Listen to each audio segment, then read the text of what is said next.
So, hello students, welcome to AIB Education at Study with Anas sir. Today I will be starting class 11th accounts chapter number 5 accounting equation. Last class में हमने practical problem का question number 12 solve किया था। आज हम करेंगे practical problem का question number 15 solve. So let's start. तो सबसे पहली ट्रांजैक्शन हमें क्या बता रखी है, मैं आपको पहले लास्ट क्लास में बताया था कि मैं ट्रांजैक्शन का कॉलम जो नहीं बना रहा क्योंकि थोड़ी स्पेस की कमी है। तो ट्रांजैक्शन की जगह मैं यहाँ सेक्शन नंबर में उसका नंबर लिख देता हूँ जिससे आपको पता चल जाएगा कि वो कौन से नंबर की ट्रांजैक्शन है। तो इसमें पहले क्या बता रखा है, D Mahapatra commence business with cash and cheque goods machinery and furniture. तो बेसिकली जो हमारा बिजनेस है वो कई सारी चीज़ों के साथ स्टार्ट किया जा रहा है। तो पहली ट्रांजैक्शन इसमें पहली चीज़ क्या है हमारे साथ, कैश है। पहला हमारे पास है कैश, कैश के बाद है हमारे पास बैंक, और बैंक के बाद क्या है हमारे पास, गुड्स यानी कि स्टॉक। स्टॉक के बाद क्या है हमारे पास, मशीनरी, और लास्ट वन इज फर्नीचर। इतनी सारी चीज़ें हमारे पास, और इन सभी को बना के क्या बनना है हमारा कैपिटल। अब इनके अमाउंट क्या क्या है, पहला कैश में, तो कैश तो हमारे पास 50,000 रुपये का है, तो 50,000 रुपये लिख दिए। बैंक में 1 लाख रुपए पड़े हैं हमारे पास, ठीक है। और बैंक में 1 लाख रुपये पड़े हैं। गुड्स हमारे पास 60,000 रुपये के हैं, ठीक है। और मशीनरी कितने की हमारे पास, 1 लाख की। और फर्नीचर है हमारे पास 50,000 का। इन सभी को मिला के कितने बनने हैं हमारे पास, टोटल पैसे जो बनने हैं, 3,60,000। पहली ट्रांजैक्शन कंप्लीट हो चुकी है। दूसरी ट्रांजैक्शन पे आते हैं। दूसरी ट्रांजैक्शन में क्या है, 1/3 of the above goods sold at profit of 10% on cost and half of the payment is received in cash. यानी कि जो ऊपर हमारे पास स्टॉक आया है 60,000 रुपये का, उसका 1/3 हिस्सा बेच दिया गया है 10% प्रॉफिट के साथ।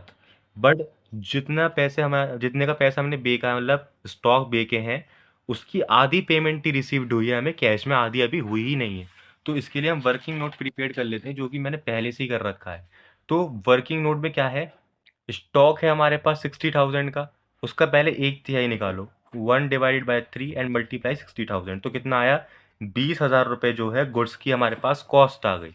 20,000 रुपये गुड्स की कॉस्ट आ गई। अब उसमें कहा गया है कि 10% प्रॉफिट के साथ बेचा है हमने, पहले 10% निकालो, 20,000 का 10% निकाला हमने तो 2,000 रुपये आ गया, ठीक है। अब कॉस्ट प्लस प्रॉफिट, इन दोनों को मिला के क्या आएगी, नेट वैल्यू आएगी सेल की। तो नेट वैल्यू ऑफ सेल कितना आया है हमारे पास, 22,000। यानी कि 22,000 रुपये की क्या की गई है, सेल की गई है, और उसकी कॉस्ट 20,000 रुपये की है, प्रॉफिट 2,000 रुपये का है। अब 22,000 रुपये में आधे पैसे तो हमें रिसीव्ड हुए हैं कैश में, और आधे भी नहीं हुए, यानी कि 11,000 रुपये जो है वो रिसीव्ड हुए हमें कैश के अंदर, बाकी पैसे भी रिसीव नहीं हुए। तो पहले इन्हीं की ट्रांजेक्शन हम प्रोवाइड करते हैं। पहले दिखा रखा है कॉस्ट, 20,000 रुपये की कॉस्ट है हमारे पास। तो 20,000 रुपये स्टॉक से माइनस कर दो, 2,000 रुपये का प्रॉफिट है, 2,000 रुपये ऐड कर दो, ठीक है। और 11,000 रुपये मिले हैं हमें कैश में, 11,000 के डेटर बना दीजिए जो कि अभी रिसीव नहीं हुए हैं। हो गई ट्रांजेक्शन। अब दो ट्रांजेक्शन हमारी हो चुकी है, न्यू इक्वेशन प्रोवाइड कर दीजिए ज़रा इसको, एक लाइन ड्रॉ कीजिए। 50, 60, 61,000 रुपये यहाँ पे, 1 लाख रुपये, 40,000 रुपये, यहाँ 1 लाख रुपये, यहाँ 50,000, और 11,000 जो भी रिसीव्ड होना बाकी हैं। ये बन गया 3,62,000। अब इसको ज़रा सम करें हम, तो 1, 2, 2,90, 1,60,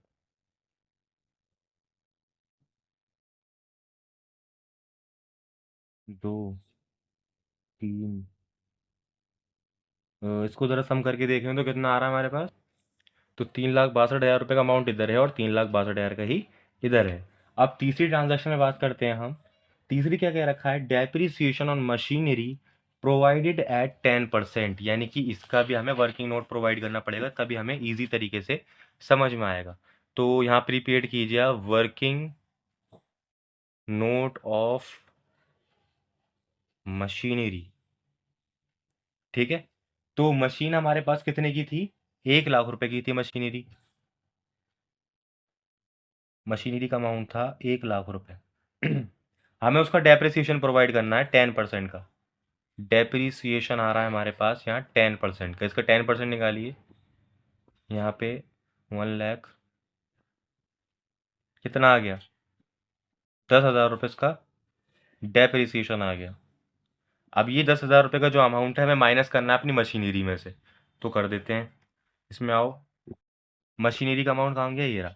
तीसरी ट्रांजेक्शन में 10,000 रुपये यहाँ से माइनस करो, जब डेप्रिसिएशन लगा है तो हमारी कैपिटल भी कम हुई है, 10,000 रुपये यहाँ से माइनस कर दो। 3 ट्रांजेक्शन हो गई। चौथी पे आओ, cash withdraw for personal use, यानी कि कैश निकाला गया है पर्सनल यूज़ के लिए, ड्राइंग है ये। तो यहाँ पे कितने का, 10,000 रुपये का, तो कैश माइनस कर दो 10,000 रुपये का, और यहाँ से कैपिटल माइनस कर दो 10,000 रुपये का। 2 ट्रांजेक्शन हो गई, न्यू इक्वेशन प्रोवाइड कर दो। न्यू इक्वेशन प्रोवाइड करो, यहाँ पे एक लाइन ड्रॉ करते हैं। 60 में से 10 गए तो 51,000 रुपये यहाँ आ गए, 1 लाख यहाँ, 40,000 रुपये यहाँ पर आ गए, ये 90,000 रुपये बच गए हमारे पास, और 50,000 का ये रहा अमाउंट, यहाँ 11,000 ये रहा। अब 3 लाख इतना अमाउंट बच गया हमारे पास, इन दोनों प्लस करके, ठीक है। अब इसको ज़रा सॉल्व करते हैं तो कितना आ रहा है यहाँ पे, एक 1,50, 2,90, 3,30, 3,40, 3,42, 3,42 बिल्कुल ठीक अमाउंट है। 3,42 यहाँ, 3,42 ही यहाँ पर है। अब पांचवी ट्रांजेक्शन क्या कह रही है हमसे, interest on drawing charged at 5%, यानी कि जो अभी ड्राइंग की गई है 10,000 रुपये की, उस पर इंटरेस्ट लिया गया है 5% का, ठीक है। तो यानी कि मिला है हमें, तो 5% का ड्राइंग निकालते हैं। पहले ड्राइंग हमारी थी 10,000 रुपये की, 10,000 रुपये का इंटरेस्ट निकालो, इंटरेस्ट एट 5%।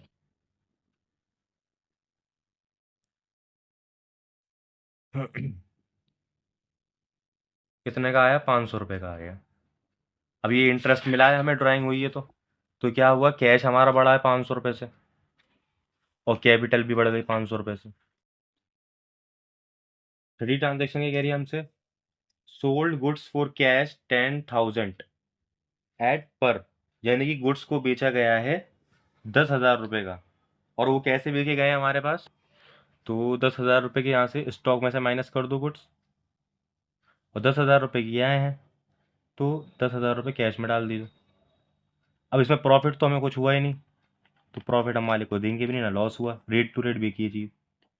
यहाँ न्यू इक्वेशन प्रोवाइड कर दो, तो 50, 60, 61,500 रुपये, यहाँ 1 लाख, 30,000, 90,000, 50,000, 11,000, और यहाँ कितना हो गया, 3,42,500। इसको सम करो, 1,90,000, 2,20,000, 2 लाख, नहीं नहीं, इसके सम करते हैं हम, 1,50,000, 1,90,000,